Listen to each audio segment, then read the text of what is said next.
the irony of it all, and this is the trap. The Europeans began to manipulate history when they rose and began to expand into the broader world in the 15th and the 16th century because they had to justify the slave trade and they had to justify the colonial system that followed. And modern racism has its incubation in that period. You cannot enslave a man and say he's a human being, that he has humanity. Black people have never written any definitions of race, any definitions of what a people. They have never said that these people with these kind of traits belong here. Because modern racism had its development in the pseudo-scientific development of intellectual Europe after the 15th century. And they began to say that certain kind of people belong to certain kind of race, and they created the concept of race and racism itself. You saying, in essence, that there's no such thing as a race? Oh, I maintain that race is the phoniest issue ever invented by the mind of man. The European invented and developed the concept of race. There's really no such thing as a race because nature created no races. Race is a man-made thing. Could we say that being called black was a political term? It's a political term and a term which indicates our self-awareness at this juncture in history, and I think we really need it. We need to really bathe in blackness for a while, but I wish we'd get the bath over with and go on to something a little more important.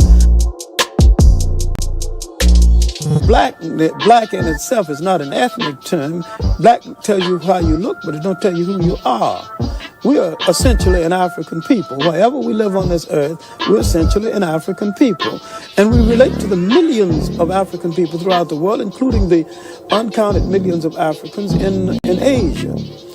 The word Afro-American or African-American would probably be more appropriate and more honest and more in keeping with what we actually are. Because all of us are not positively, physically, real jet black. And so the argument now sometimes is between the supernationalists and the mild nationalists and blacker than thou. When blackness is a state of mind, a state of attitude, a state of approach to things that can exist in almost any of us, including from the blonde black person to the jet black. And the jet black can be traitors, and they can be patriarchs, they can be a whole lot of. See, we've been everything in history from saint to buffoon. We are complete people, and we need to start looking at ourselves as a complete people. And I think that once we convinced ourselves that we're black and beautiful, we'll stop saying it and just go ahead and be black and beautiful and release a whole lot of energy for more important things.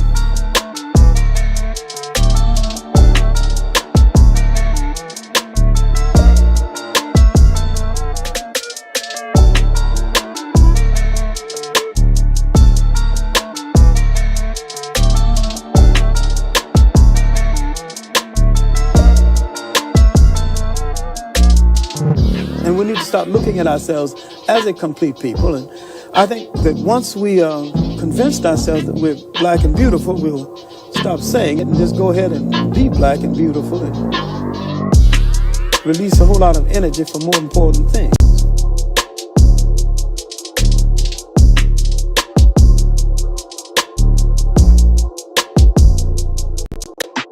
Could we say that being called black was a political term? It's a political term and a term which indicates our self-awareness at this juncture in history, and I think we really need it. We need to really bathe in blackness for a while, but I wish we'd get the bath over with and go on to something a little more important. We need to really bathe in blackness for a while, but I wish we'd get the bath over with and go on to something a little more important.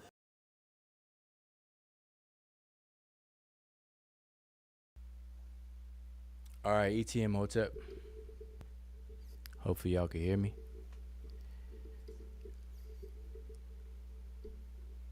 It's your brother Wujao, Menib Edi Ma'at, coming live. No, it's not a pre-recording. This is live.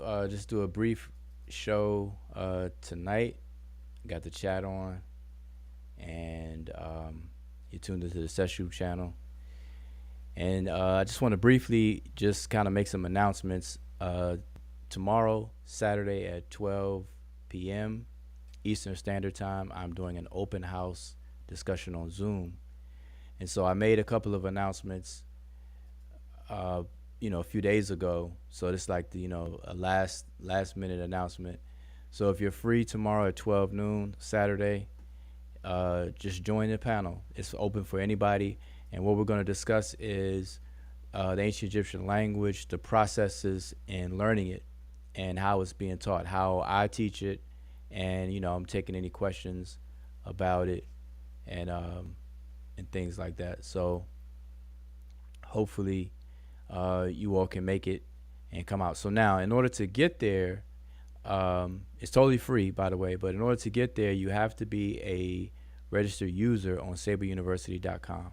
All right, so I'm going to send the link out as soon as I'm finished with this live stream.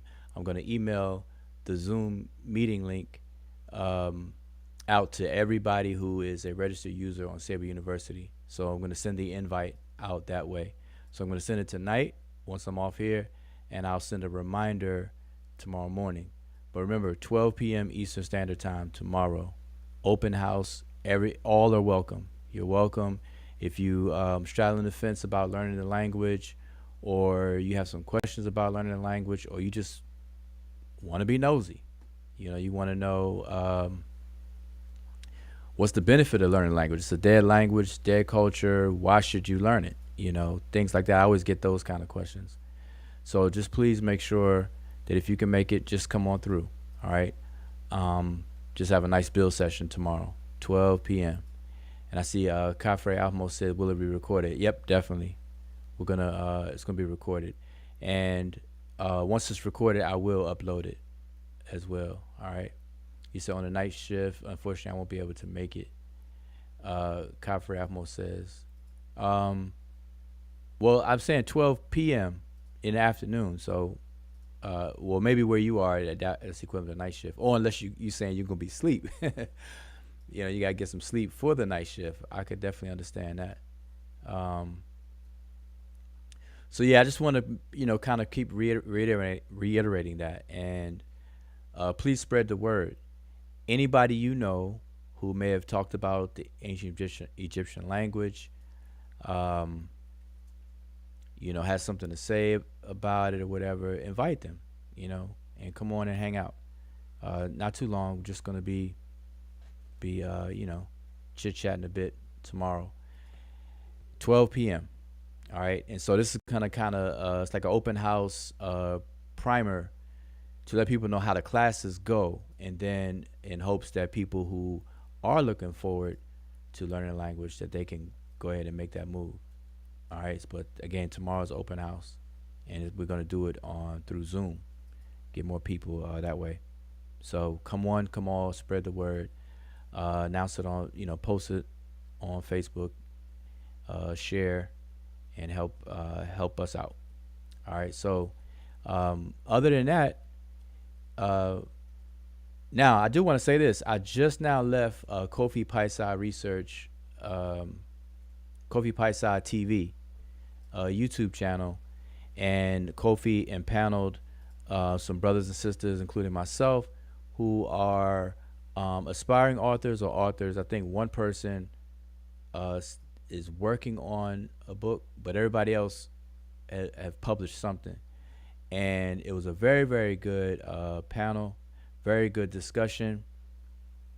It was almost like Asar Motep called it the conscious community Hollywood Squares, because inside of Zoom you could see everybody's image, and it was like Hollywood Squares on steroids. But it was very good discussion, and it was a whole lot more that I could have said and wanted to say, but for time's sake, man, it's crazy how these live streams, how time flies, especially when you're dealing with a multi-panel body of people.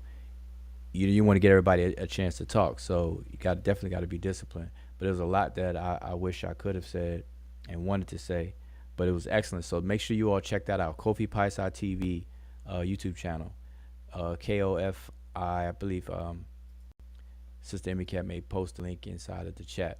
But definitely check that out. It was a good conversation. And we can actually have a part 2, because one thing that we did not cover in that discussion was the process of writing. You know, the whole process. Formatting, editing.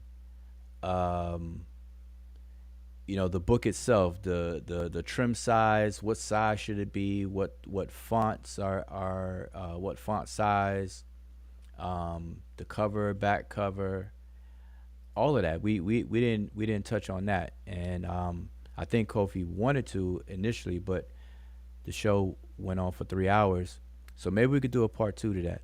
I believe Sean is in the chat right now. He was on the panel. And Sean, if you're there, maybe you could set that up. We could do a part 2 where we actually go over the actual process of writing, so people will know, especially self-publishing, people who self-publish. All right. So anyway, that was good. That was definitely excellent. So now, I don't know. I'm just trying to, vibing with the chat. So what's on everybody's mind? Hopefully everybody, doing well. It's the weekend. It's Friday. It's almost 10:30 where I am. I'm on the East Coast. And so what's everybody now? On Fridays we usually have a freestyle Friday, and gonna start that back up now. Our previous show here, was it the previous show? Oh yeah, the two last shows. Sister Sonnet Emicat did an excellent show on a presentation on the course that actually involves this book right here. See if y'all can read it on the screen. I don't know if it's reverse. Is it reverse? Let me see. Okay, no, it's not reverse. Yeah, in Zoom everything is reversed, but this is straight up. Okay, so that's good. But this book right here, has the Egyptian hieroglyphic writing system been deciphered? A rebuttal to Walter Williams, written by the Seshu. I'm going the wrong way. Seshu Mani Medu Netcher. All right, y'all see the logo on the back. But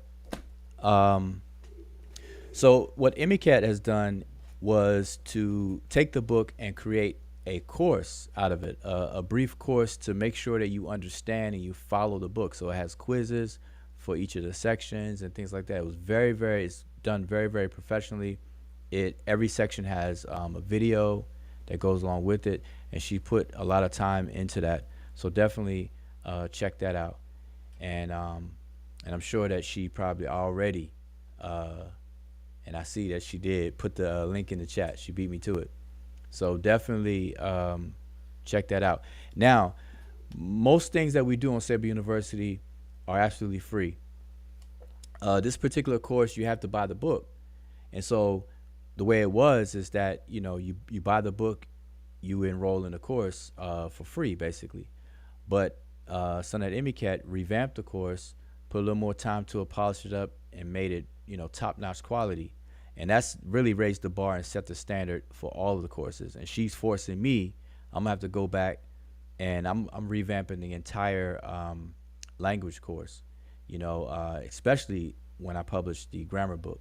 But even before then, I'm gonna revamp that course as well and add videos to it. So, still the price. I believe the price now is just it was $19.95 for the book. And then you enroll in the course, and now I believe it's $24.95. All right, so help support. None of this is to make people rich or whatever the case is, but time and effort is put into things so that we can provide things for everyone.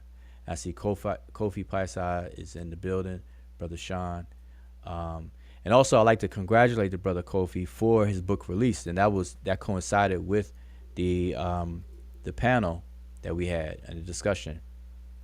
And I want to say Mandingo Theory is the title of the book. Every time he was saying it, see, y'all don't understand. If you're from Atlanta, there's a vegan raw reality restaurant called Tassili's, and she has that's where I get the legendary kale raps from, and um, and she has some creative names for some of the kale raps. She has a kale rap called Punani rap, and one called the Mandingo. And the Mandingo rap is it could feed literally, like it could feed four people, like four of me can eat that, and it's huge. It costs like $30 for a kale wrap, but it's huge. Like I can't even show you all. Like I'm trying to look for something that's equivalent of the size, and it's amazing just to see them prepare it and roll it into a wrap, and how they have to stuff everything in there and wrap it up. But anyway, so when Kofi was saying it in the book title, I just kept thinking about the kale wraps and everything like that. So, but Mandingo Theory, definitely get the book. Contact, go to I think, matter of fact, I'm sure Kofi or Sean will put the link inside the chat where you can pick up the book. So yeah, again, there it is. Mandingo Theory: Castration of Africans and Sex Craze Conceptualization. So pick up the book, support, get the exposure out there, and then check out the video. We had a good panel. It was Baba Imhotep, good brother Sam, Unc Benu, myself, Asari Imhotep, brother Kofi, brother Sean, brother Chavis, sister, it was R. I forgot her first name because her name was abbreviated on the screen. Sister Ladosha is on there. Well, was on there. Who else do we have on there? I don't know why I'm drawing blanks. And I got a chance to actually meet. We had Amin Ma'at Ra. Was also on the panel. And I actually met the others. Yeah, Sister Carter. That's right. I think his name was Renee Carter. I want to say Renee. I don't know why Renee is sticking out in my head. All right, but just check out the video. You'll see everybody on there. Now, did I mention Asar Motep? And trying to think who else. Oh, Lion. Good brother Lion. On there, forgot his last name that quick. But yeah, it was good chance for me to meet everyone and actually see everyone on the panel and hear everyone speak. As y'all can see, I'm just talking right now because we just finished that panel, and I really want to announce for tomorrow. So make sure you spread the word. I want to see everybody who's in the chat right now on the Zoom tomorrow, 12 p.m. I'm not going to hold you tomorrow. It's just a chance to really have just a good discussion on the ancient Egyptian language. Why learn it? What's the benefit? How is it learned? What's the process? And just answer any questions on that. All right. So that's gonna be tomorrow. I see we have Monica is in the building. Shout out to everybody who's in the chat, tuned in. Teddy Waser Ma'at Ra Satep. I was about to say Satep Ra. I'm so used to Ramses the Second's actual name, but Seneferu, brother Donnie Williams is in the building. So yeah. So what's on your minds? Let me read the chat. Let me scroll up. I see Zane, the brother Zane is in the building. Yeah, Zane knows about those kale raps. Yes, indeed. And I got so many kale raps from Tassilis that I just learned to make my own. All the ingredients, the same thing and everything, but it's something that I'm missing. It's always when you try to copy somebody's recipe, if you don't actually get the recipe and you try to reverse engineer, it's always that little oomph that you miss. And I can't quite put my finger on it, and I don't even ask them because that's kind of I don't do that. I know that's I just treat it as intellectual property. If I can figure it out, But if I don't, I don't ask. You know, if I get too frustrated or whatever, I may ask. But said, but it was private. Let's see. I'm just trying to go about the brother. Bit of a knot. I'm Gucci. I gotta make my own. Oh, okay. Kale rap. I think you're talking about the kale rap. All right. After party at the Sesh. Oh, the kale video. Oh yeah. I did. I made a kale video. I made a video on how to make the kale wrap. I'm gonna do that again. Mo, I'm gonna do one. I'm gonna get all ingredients and I'm gonna do a video on how I make mine, and I try to make it close to Sealy's as possible. Definitely. I'm gonna do it again, so you don't have to worry about it. I'm gonna do it again. Yep. We're gonna have a kale wrap party. Kale wrap party. So, but what's good? What's good? Again, the title of this video was Ancient Egyptian Language. Tomorrow, 12 p.m. Saturday. So I can hear myself. I'm up here shouting. We'll be having a nice discussion. All right, on Zoom. So make sure you sign up on saberuniversity.com so that you can get the invite. All right, if you're not already registered, registration is free. Just register. All you need is your email and choose a username. That's it. And make sure and download the app. We have an app. I think I showed off the app before, but we have a mobile app. All right, so make sure you download the app. Always be in touch. We have a community. It's built just like Facebook. All right, got social groups. Only have 3 right now, but we're gonna do more. And I believe, I'm up here keeping Emmy Cat out the building. Once I get it right, I get it right. There she is. Hotep, Hotep. Yes, I'm here just chilling and seeing what's going on. But yeah, I had a good time on Coffee Pasai TV. The panel was great. Obviously, I think I was actually looking forward to talk about the process of you know um, writing a book because that is something that I do for a living. Actually, with the graphic design that I do, I actually work with other authors to put out the book layouts, the interior design, and the book covers and things of that nature. I've worked with different authors in the health business and things of that nature. So that's actually an interesting part. And that's the good part of writing a book because that's the creative part, and then there's also the tasking parts of it. But I think hopefully, like Sean said, there's going to be a second part of it, so then we can get to, discuss that. But other than that, make sure that you enroll in the course because I did revamp that whole course, and yes, I did put a lot of work on it and make sure that that the videos were straightforward. The videos had explanations were good, the visuals were good, and everything is like super pro. So just to make sure that it really sinks in there. And that's just because I saw that people kind of like to watch videos a lot instead of, compared to just reading books. So whatever it is in the decipherment book, I took out, the nuggets out of it, and put them in video format. That way, the videos are very short, so you can, watch them within a limited period of time.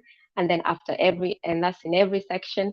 And then there's also in those sections after the videos, then you also have the quizzes. So then you can double check and do your checks and balances and make sure that everything that is in the videos that you understand, which translates to you knowing what is in the book, because the course is complementary and supplementary to the book in that sense. And then also I did include 2 ebooks in there, and that's something I'm going to do a lot of coming going forward.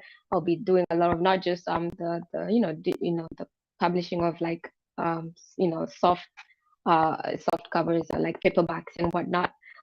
It would also be ebooks because I think some people want to have access to a lot of stuff, so I did put 2 ebooks in there.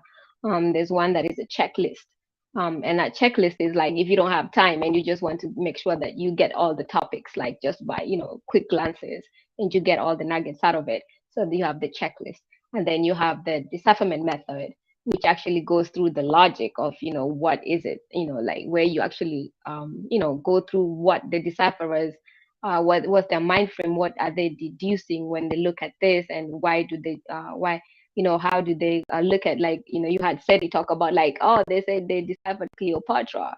Like, what is the whole thought and logic of actually looking at Cleopatra's Chenu, or what people know as a cartouche, and deducting that this is what is being said. So you kind of, like, you're looking over the decipherers, you're looking at over the shoulders, and seeing how they think. So that's the decipherment book. So it walks you through that whole process. And I thought that was necessary for people also to kind of just get that whole method, what goes into deciphering, and especially the ancient Egyptian hieroglyphics. So that's the second ebook, and you get those. So you get the when you enroll for the course, you get the book that which I showed.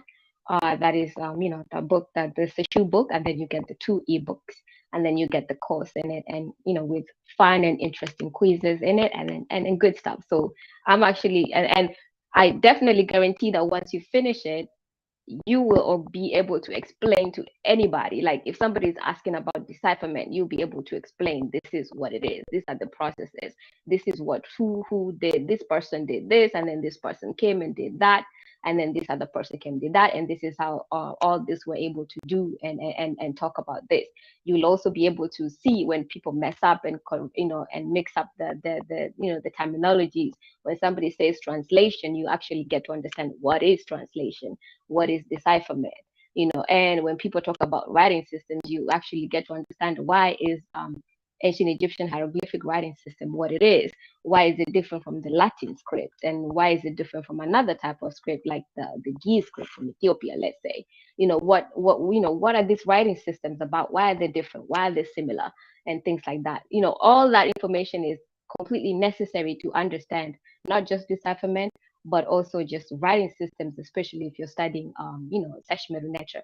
So I put that all together, and I'm very, very confident that when you finish that course, you'll be able to, like, talk like a pro, like, discuss this thing from, like an informed person, and correct other people, and also just help other people, and also just, it might open an avenue for you to even get deeper into other scripts, or even particularly Sesh, Medu, Netcher. So yeah, so I think everybody will have fun with that.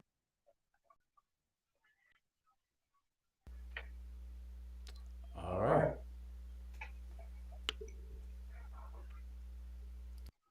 Mute your mic, please. Oh, I think he muted. Y'all can hear me? I hear like an echo.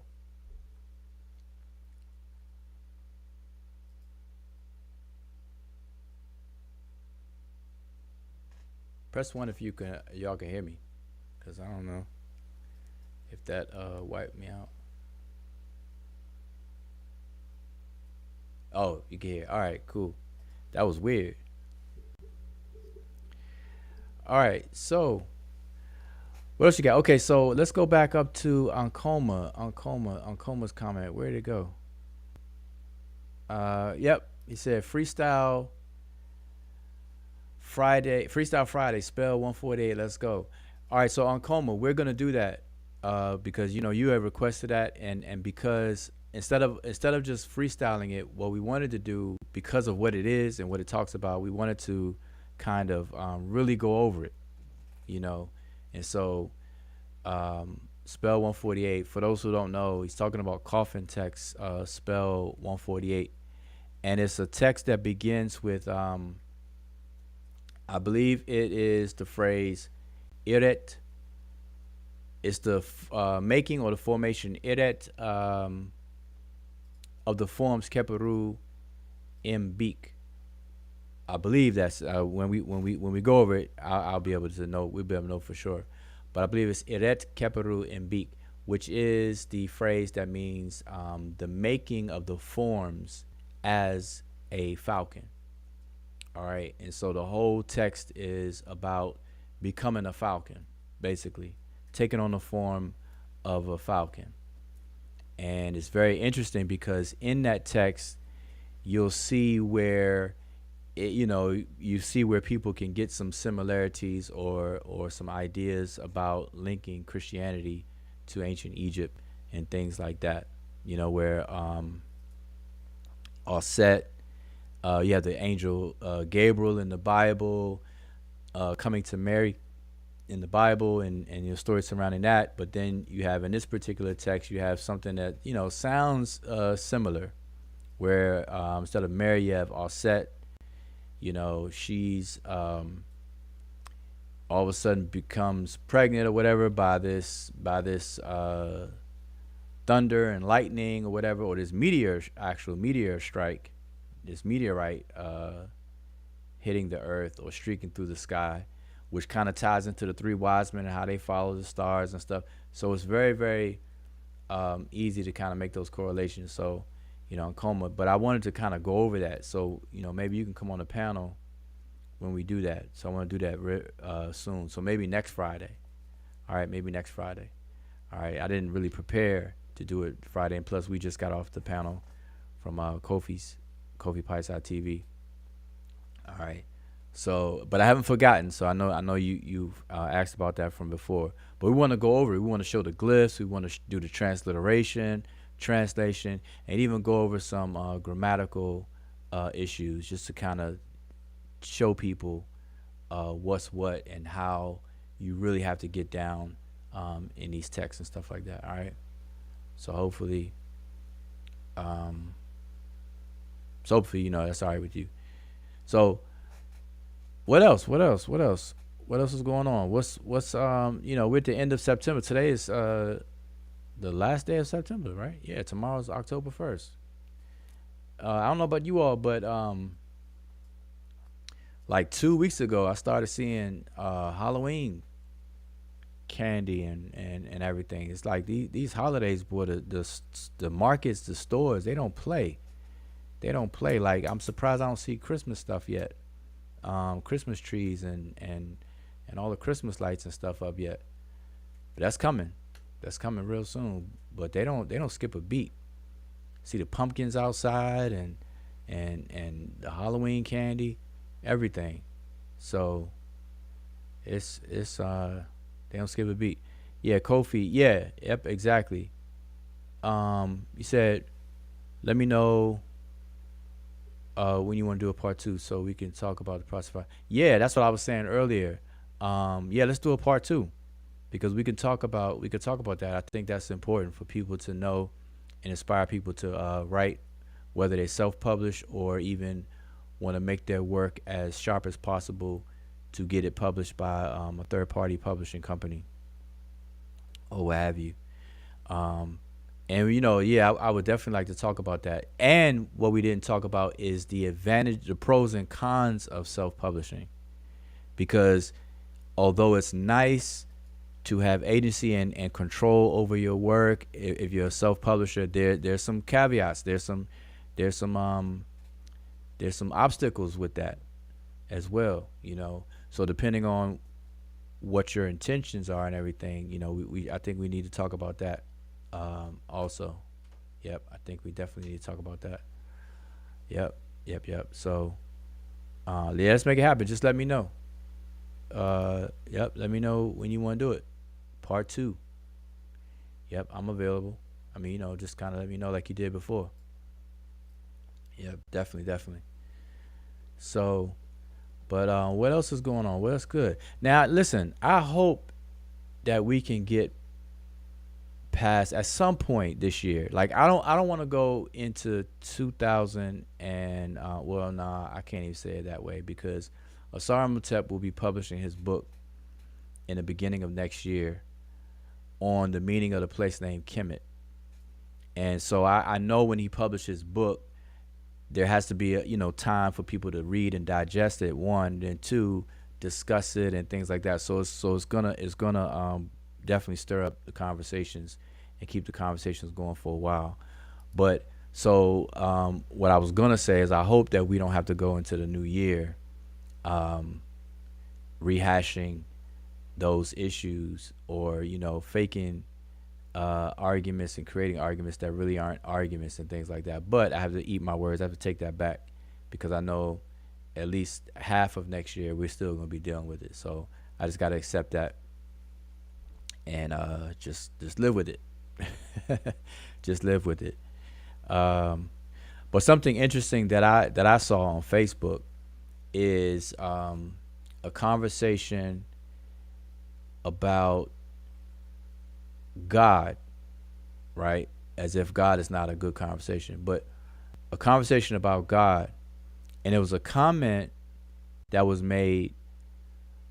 Now, you all know that God means different things to different people. But for some reason, there are people, and it's more so coming from the atheist camp, the New Age atheist camp, where there is an assumption that God has a static and singular meaning. And I understand why that would be among the atheists, people who have taken an atheistic stance, because in order for you to have a stance against something or about something, that something can't be a moving target. So you don't want that target to move, so you want to keep it still. And so that's what I see people do with the meaning of God. So they want to define it, and then that's what it is everywhere all the time, and so on and so forth. And that's just not the reality on the ground. And with the whole concept of God, whether you take a stance against the concept or not, we have to understand that there's not a single concept that applies all around the world, or a single meaning or a single definition that applies to everyone all around the world, or different communities of people all around the world. And we just have to understand that.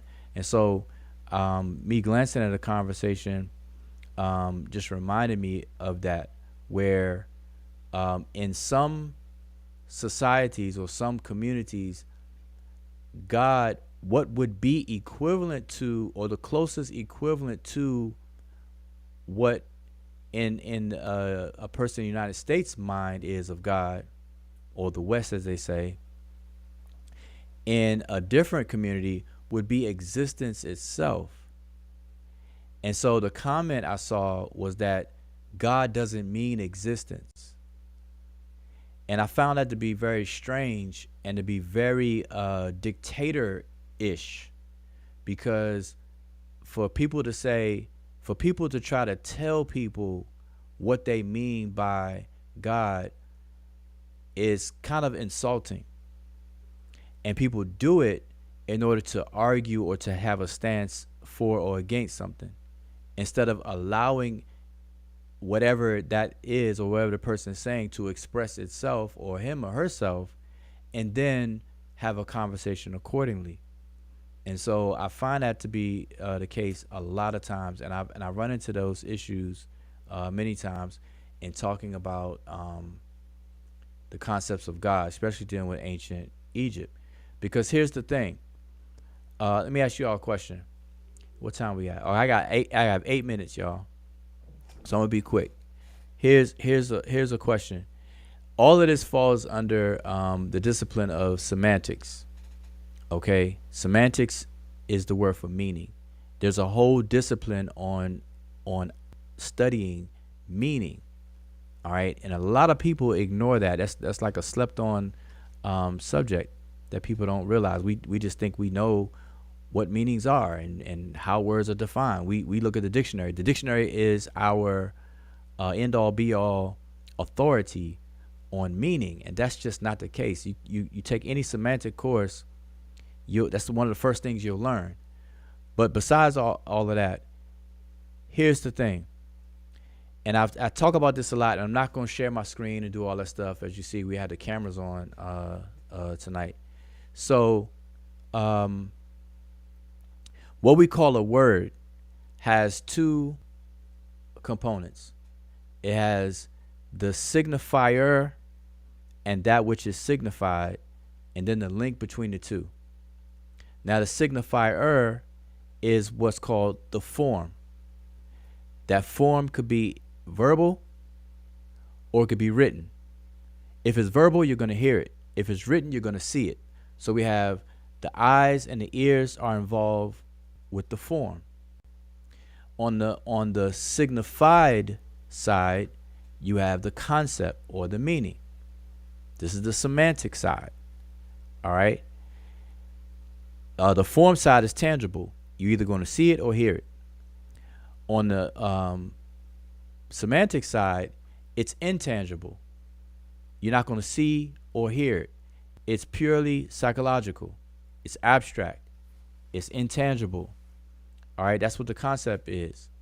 Now, and then we have the link between the two. Those three elements form what we call a word, more properly called a sign. You have the signifier,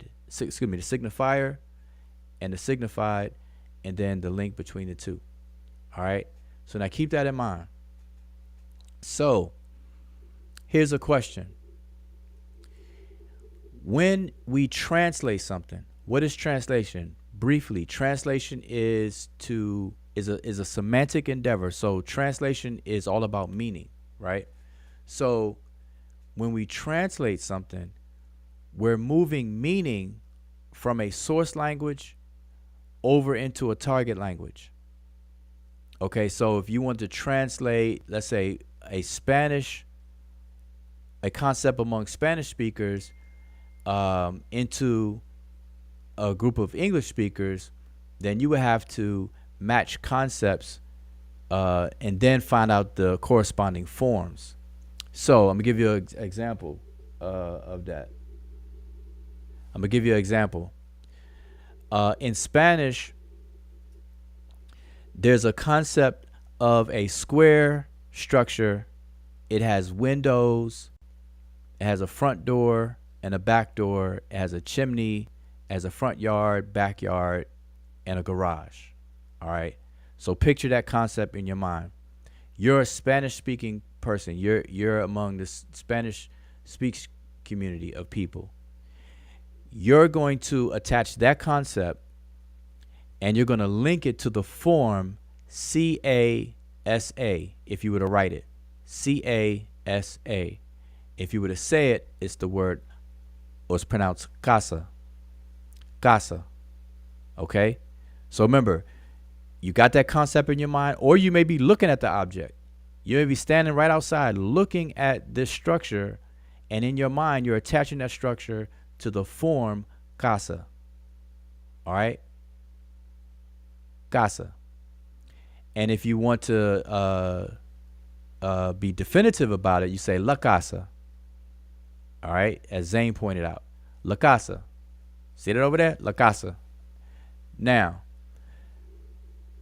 if you want to move that concept over among English speakers, we have to find the exact match, preferably the exact match of the concept, and then identify the form that is linked to among English speakers. So among English speakers, you survey the concepts and you find it. Okay, I got a square rectangle type structure. It has a roof, it has windows, a front door, back door, a garage, front yard, backyard, etc. So I got a match. So we match on the concept side. Now, what is the form linked to on the English speaker side? It's HOUSE spelled out, or we pronounce it house. Now we can set up a translation formula. Casa equals house. Spanish casa equals English house. Spanish casa equals English house. We could set up that equation, and how we are able to do that is because we matched concepts. Okay? Now, for living languages and living speech communities, that's doable. All right? It's done all the time, every day, all day. Okay? So y'all follow me on that, right? Now that was an easy example, but let's quickly move over to ancient Egypt now. So here we have ancient Egypt, and we have this form of a standard on a pole, standard. All right. I will show it on the screen, but I'm not. So we have a standard. And this standard is the word. It stands for the consonantal skeleton NTR. All right. That's the form NTR, the transliterated form NTR. The glyph or graphic form will be the standard. Maybe the tethering rope and the open mouth. Okay, let's spell it all the way out. Okay, the standard, tethering rope, open mouth. All right. We transliterate that as NTR and we pronounce it Netcher. Netcher. Everything that I just said is on the form side. It's on the form side. Okay, we didn't even deal with the meaning side. That's the signifier side that we dealt with, not the signifier, not that which it refers to. So now here's the question that you have to ask.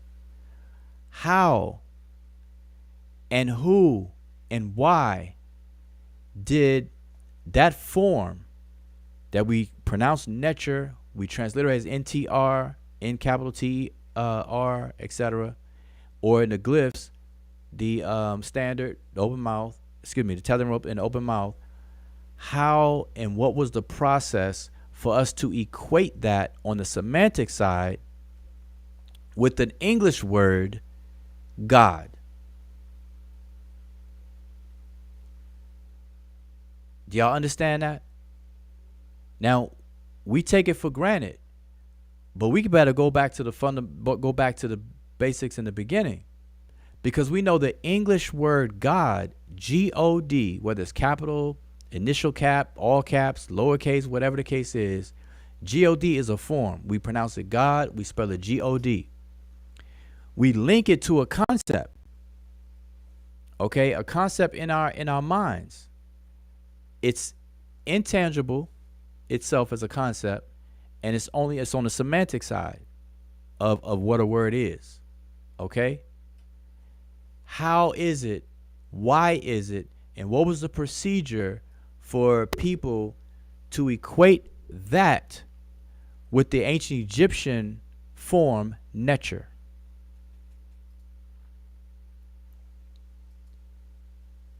How? Why? What was the process? Because here's the thing.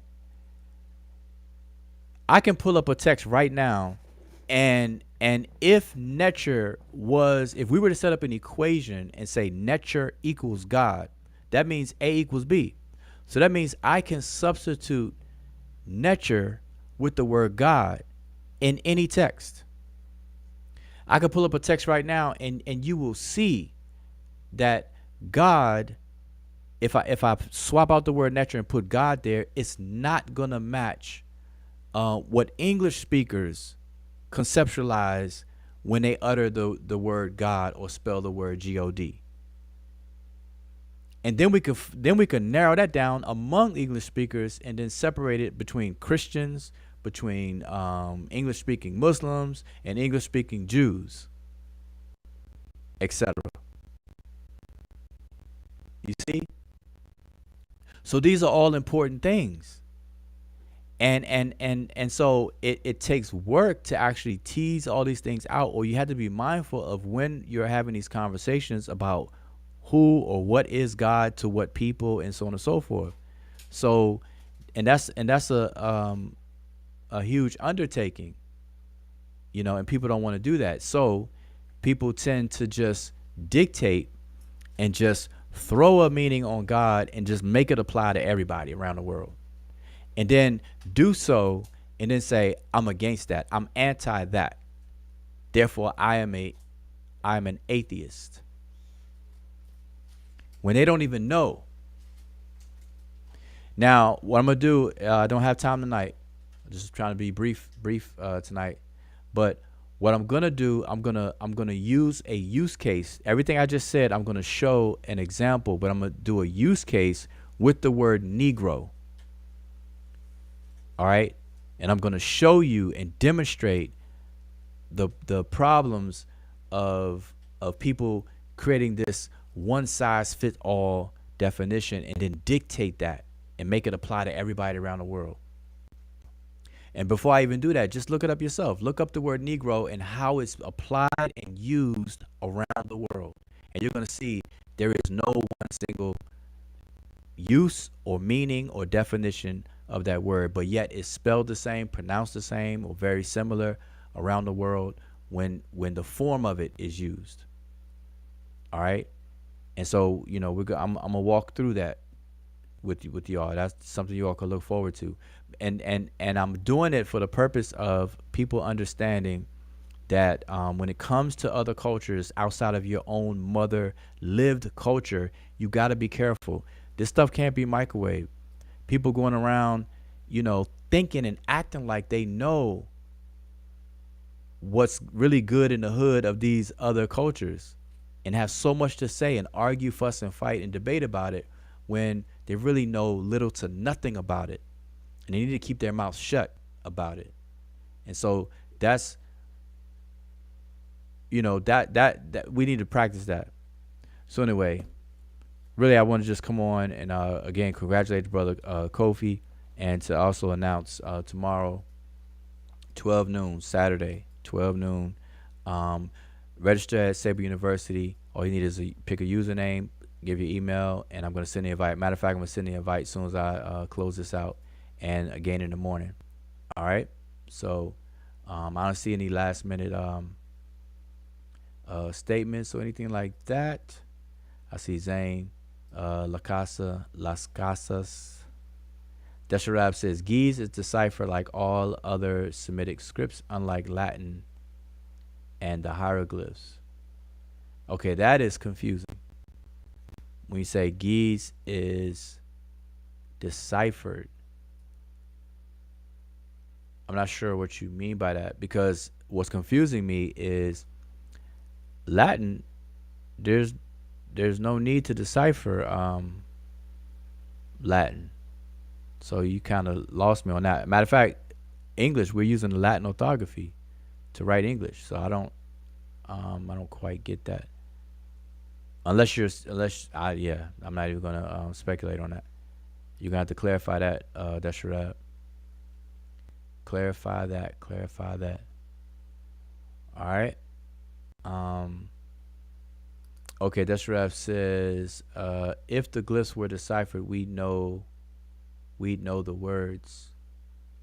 Well, the glyphs are deciphered. They are deciphered.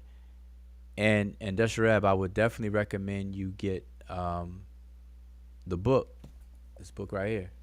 If you don't already have it, get this book. Because, and I say that, I only say that because there's confusion on what decipherment is. And you know, until 2016, when that debate was to happen, I assumed that everybody knew what decipherment was. Not the decipherment for the glyphs per se, but what deciphering actually is. Like, what is decipherment? What does it mean to decipher something? And I was surprised to find out that a lot of people didn't know and still don't know. So we defined it in this book, and I'm gonna flip through the pages and actually see. And I think, well, the first part of this page, in order to define it, we have, if y'all could see, what is decipherment? And we define it. I'm not going to read it because I want you all to get the book, because if I won't do it any justice by just reading one paragraph when it explains the entire process of what decipherment is. But let me give you all a hint. A writing system is the visual representation of speech. It is the encoding and decoding of speech where a writing system plays its role. And decipherment is to ascertain the mapping of what was spoken that's encoded or overlays that which is written, that which you see. So what you hear and what you see is linked together. Okay? And decipherment is to ascertain that mapping. That's what it is. Different from transcriptions. You have transcriptions, to transcribe something, to transliterate something, and to translate something. Those are three different things. And then decipherment. And decipherment is also, we had to cover cryptographs and cryptology as well, because people get that confused also. All right, you have to remember, the point of a writing system is not to be cryptic. You have cryptography for that. But anyway, I think that we are at the end, and my time is up. So, MK, you have anything? Not really, just to emphasize on the course that I'd put up there, because it's stuff like that that actually, you definitely know who needs that course. And it actually helps because there's nothing so intriguing in that sense about writing systems once you actually learn what they are. So just getting to know what it is will make you not have those kind of thoughts where you're thinking in that sense, like Dashraf was saying and things like that. Obviously, you don't need to decipher something that is already known. There is a kind of like a recipe for what is required for decipherment, figuring out what a Geese script or Gears script says, or what's behind those graphs. You don't, that's not decipherment. Decipherment, there is a recipe. So people sometimes get confused a little bit too much with these things, only because there's just a few things that they need to brush up on and understand what decipherment is all about. So that's why that course is there, Dash. So I would say, you take the course, and if you bought the book, you only need to pay $5 extra. Obviously because of the work that have gone into it. But yeah, I mean that book is no joke. Like that book, people sleep on that book, and while at the same time passing a writing system like Sesh, Medu, Netcher, and it's what you need to even be able to talk about just stuff like that. So it's not a long read, and it's not like big words in there in that sense where you have to memorize a lot. It's just understanding certain principles. So that's all you need to. I guess in the coming weeks, I'm definitely going to keep recommending this kind of stuff, and I might actually probably create another course where people will actually create their own script, because then maybe when you do that, they kind of get to know what it is in a script. Then it's not all that scary and all that intriguing in that sense. So that might actually be a useful thing for people as well. That when you actually create something, of course, that you can use to communicate or to record like spoken languages, then everything falls into place. So that's something that I might actually look into. But yeah, that's it really.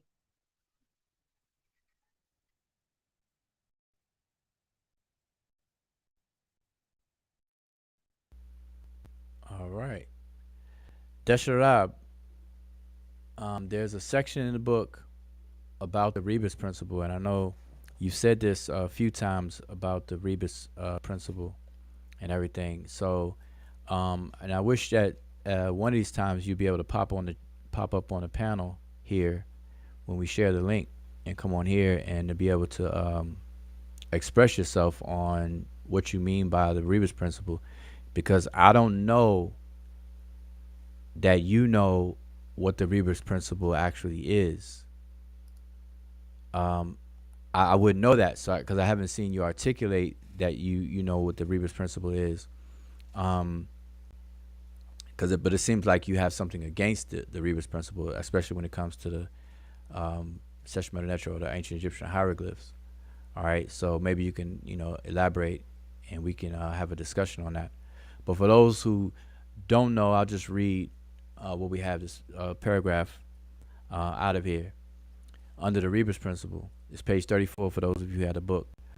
It says all early writing systems make use of the Rebus Principle, which is from the Latin word rebus, meaning by way of objects, where a pictographic sign originally representing one word is used to represent another word with the same or similar sound value. A rebus is a message spelled out in pictures that represent sounds rather than the things they are pictures of. A popular rebus example is, and then I always use I believe. But that's very important. I'm going to read that part again. A rebus is a message spelled out in pictures that represent sounds rather than the things that they are pictures of. And anyone who does any even surface studying about the Rebus Principle knows that without it, a writing system would be totally ineffective, totally inefficient, and totally ineffective. All right. You would have to almost have a purely logographic writing system, which means that you have to have a unique representation for every single thing conceived in the minds of any group of people. You have to have a unique way to represent everything, every object around you, every concept that you can conceive in your mind that's not tangible, intangible, everything. And that is completely 180 against the purpose of a writing system. No such thing exists. All right, none of those things exist. All right, so just want to let everyone know that. Let's see what else next, real quick. It's called Medu Words. What's the words? Yeah. See, that's another thing. That's what I've, since you brought that up, it's be the last thing. The word Medu is translated as words, but a lot of people don't know what a word is. Again, there's two levels of word. There's the emic level and etic level. You have lexemes and then you have word forms. And then each word is made up of two things that are linked together by a glue. So you have the form and the meaning, aka the signifier and the signified. And those that are linked together creates a psychological sign in the minds of any speech community. In order for you to understand what I'm saying to you right now, as I'm saying, and I'm talking right now, you have to have the same set of signs burnt into your psyche to be able to encode or decode what I'm saying to you. And so when you put words visually is what a writing system is. So the form becomes seen. All right. And so we have to understand that. Verbally, we will have what's called homophones. If I say the word to, and that's all I say, to, verbally, you don't know what I'm talking about. You don't know which two that I'm talking about. If I just say two. But if I write it, because the different types of two that's homophonic in sound is homographically or graphically not a homograph. We have TO, TWO, and TOO. They're written three different ways, but they're pronounced one singular way. All right. So there's a lot about languages that we take for granted and we don't know. So my advice and suggestion to everyone is to slow your roll, slow it down, and really take some time to get some of the basics under your belt. And that's what we're here for. We're here to discuss, teach, share, critique, whatever, the basics, so that people can lay a solid foundation to have bigger and better conversations. All right. So that's what we need to do. All right. So I am going to let that be the last word. So remember, sign up to Saber University.com. Oh, and by the way, I didn't show this on Kofi's, but y'all know that this. Move my mic. I don't know if y'all can see this. Who is that? I feel like Superman. You know, Superman pop out his chest and whatnot. But that's the deity Jehudi, who's the patron deity over scribes. All right, so y'all see Jehudi a lot in the things that I do, because I'm an advocate of writing and scribe. So anyway, just want to remind everyone, and so make sure you register, and I'll see you all tomorrow at 12 p.m. Make sure I have everything set up for that. Yeah, 12 p.m. Eastern Standard Time. All right, so be there. Even if you can't stay the whole time or whatever, we're just going to kick it for a while. All right, so with that, I'm going to say shout out to everybody for tuning in, hanging out. Go check out Kofi Paisai TV, the recent video we just did. And make sure you subscribe and all that good stuff. Subscribe to this channel, subscribe to Kofi's channel, and all that. All right, so with that, I'm going to say Shalom Hotep. I gotta actually remove these chats and everything here. All right, Shalom Hotep.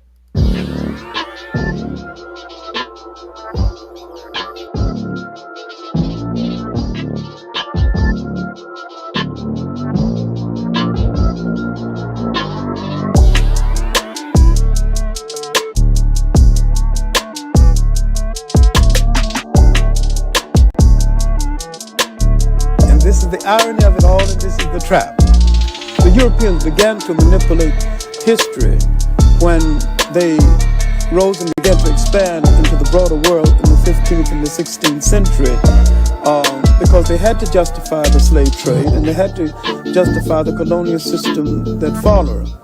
And modern racism has its incubation in that period. You cannot enslave a man and say he's a human being, that he has humanity. Black people have never written any definitions of race, any definitions of what a people. They have never said that these people with these kind of traits belong here. Because modern racism had its development in the pseudo-scientific development of intellectual Europe after the 15th century. And they began to say that certain kind of people belong to certain kind of race, and they created the concept of race and racism itself. You saying, in essence, that there's no such thing as a race? Oh, I maintain that race is the phoniest issue ever invented by the mind of man. The European invented and developed the concept of race. There's really no such thing as a race because nature created no races. Race is a man-made thing. Could we say that being called black was a political term? It's a political term and a term which indicates our self-awareness at this juncture in history. And I think we really need it. We need to really bathe in blackness for a while, but I wish we'd get the bath over with and go on to something a little more important. Black in itself is not an ethnic term. Black tells you how you look, but it don't tell you who you are.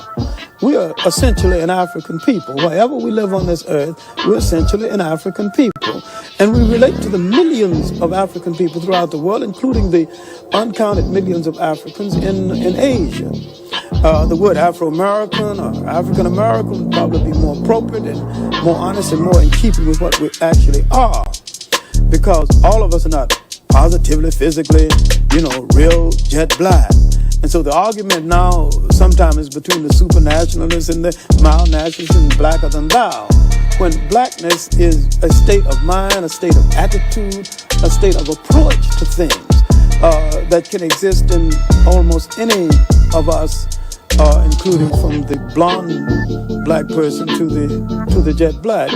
And the jet black can be traitors, and they can be patriarchs, they can be a whole lot of it. See, we've been everything in history from saint to buffoon. We are complete people, and we need to start looking at ourselves as a complete people. And I think that once we convinced ourselves that we're black and beautiful, we'll stop saying it and just go ahead and be black and beautiful and release a whole lot of energy for more important things.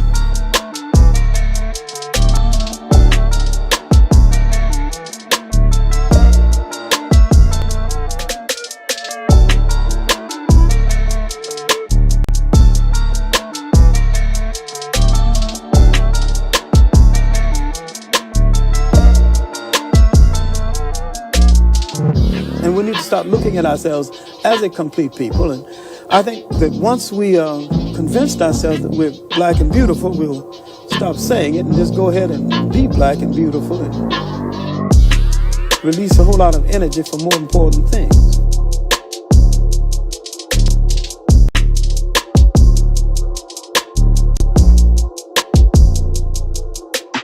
Could we say that being called black was a political term? It's a political term and a term which indicates our self-awareness at this juncture in history, and I think we really need it. We need to really bathe in blackness for a while, but I wish we'd get the bath over with and go on to something a little more important.